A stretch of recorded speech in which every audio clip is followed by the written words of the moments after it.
All right, how you doing? Thanks for tuning in. The only day I'm working this week.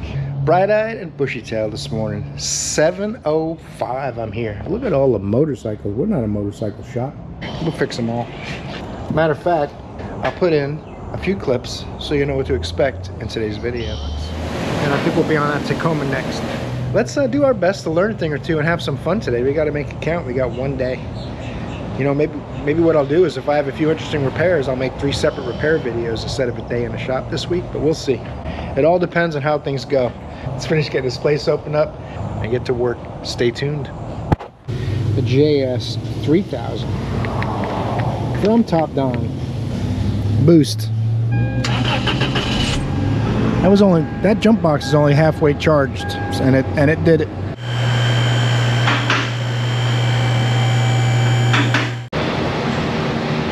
All right, I'm going to tighten this bolt.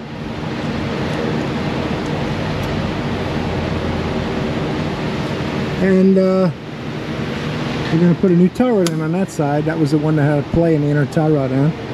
Got tie rod in right here. See, when you don't,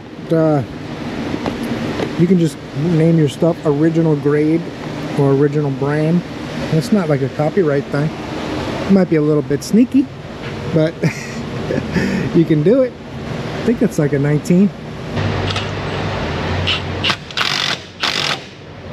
or an 18, something like that.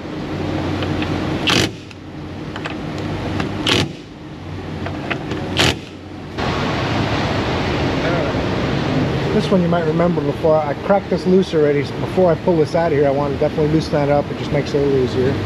But this one, the inner tie rod end has play in it. So that's why we're changing it out. Now once I pop this loose from here, I can pull this outer tie rod end off, get these boot clamps off, then I can get to the fitting in here where it bolts onto the rack, and there's like a washer that you bend over the edges to works like a lock mechanism. So I'll show you that once we pop this apart. Take this clamp here and see if we can convince it to let go.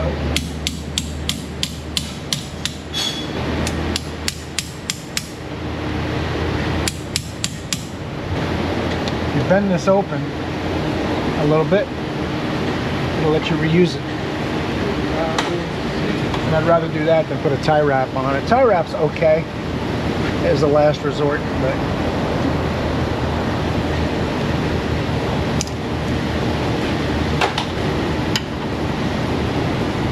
get this tie rod end off of here, then the nut and clamp, then this boot should pop off.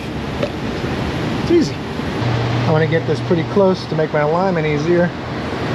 It's about 1 1/8 inch, 1 1/16. That'll get us in the ballpark.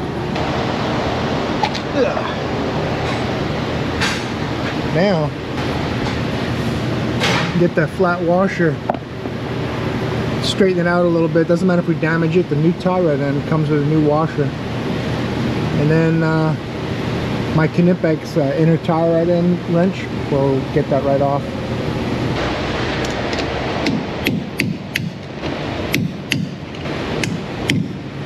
Now, set this for the early model year.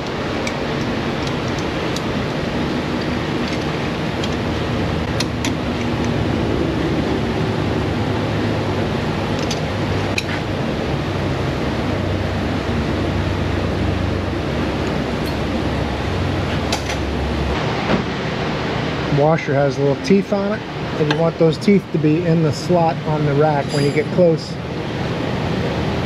I just turn it in. Now we're close enough, because you got to stop the washer from turning twice if you're going to use it as a lock mechanism, right?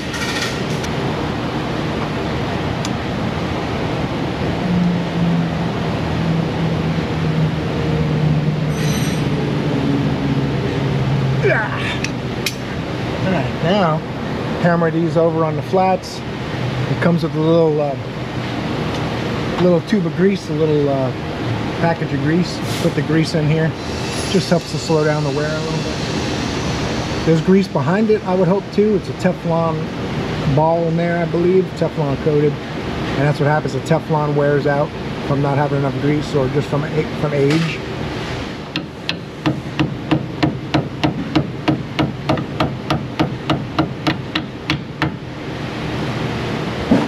That's going to be a little more difficult.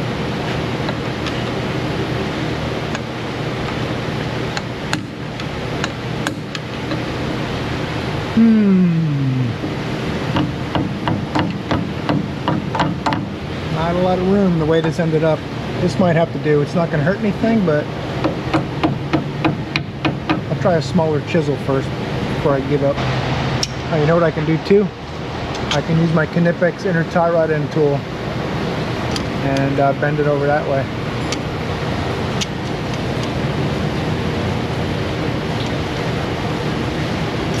That's not going anywhere. I'll shove the grease in here, get that boot back on there.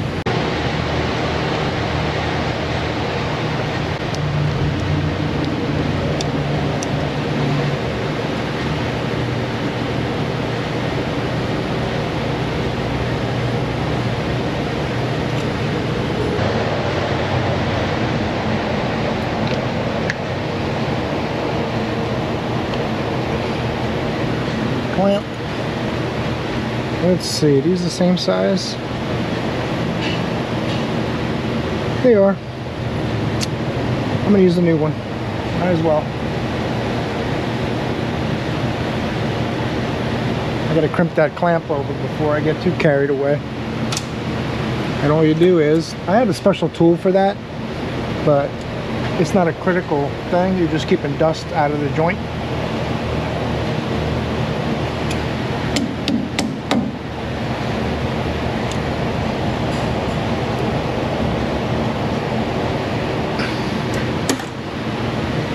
Put this clamp on.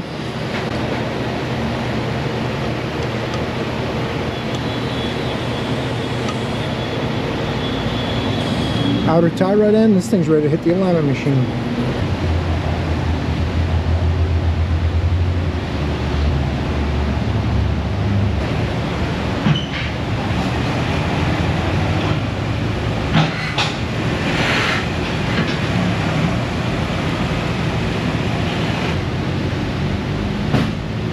Since this is a mini monster truck, I got to put the longer arms on, take the standard arms off. I got to put the spacers on, and I got to orient them for the cool valve stem caps. And now we can roll it forward and do the compensation. Once I let it know I'd like to begin an alignment. Toyota Tacoma 2001-2004. Standard cab. Oh, I don't know what tire it came with from the factory. Let's say it came with this one. At least it's closer to what's on there. Got super swampers on there.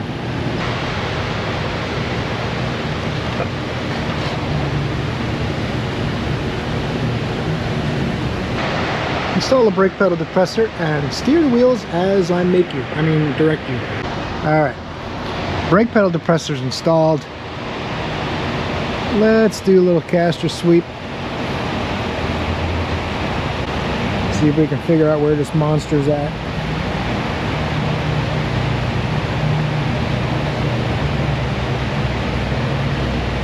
I believe it always modified suspension parts.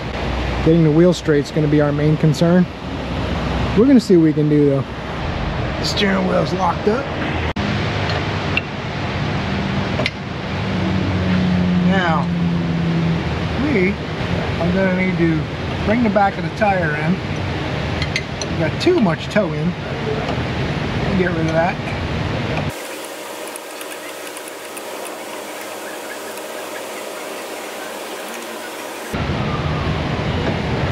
Do the other side.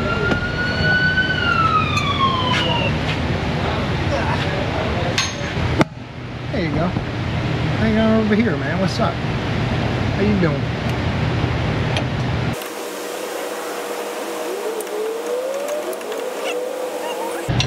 Caster I'm not too worried about, because if you guys know and you've been watching a lot of my videos, caster's a good thing. It might add a little steering effort, but the caster calls for, it wants about 0 or 0.5. It's minus 0.6 to 1. So if you split the difference, it's about 0.6, 0.8 positive. So it's a little more positive, which means there's more caster, which means there's more stability. I got exactly 2/10 difference, and I got 2/10 difference in the camber. I'm going to call that a win. Some people might even call it a win-win, win-win-win. And I can live with that. This truck's going to go nice down the road. Those big giant tires won't be too nice, but it won't pull. Well, I shouldn't say that. It shouldn't pull. I am going to take it for a quick drive and make sure the wheel's straight and that it doesn't pull. And if that's the case, you won't see this vehicle again for a little while because I'm done with it. Alright guys. So, thanks for watching today's video, guys. I hope you got something from it. Torque the like button before you head out. Don't forget to check out my Amazon store. And subscribe if you're new. Hope I see you in the next one. Because you're awesome.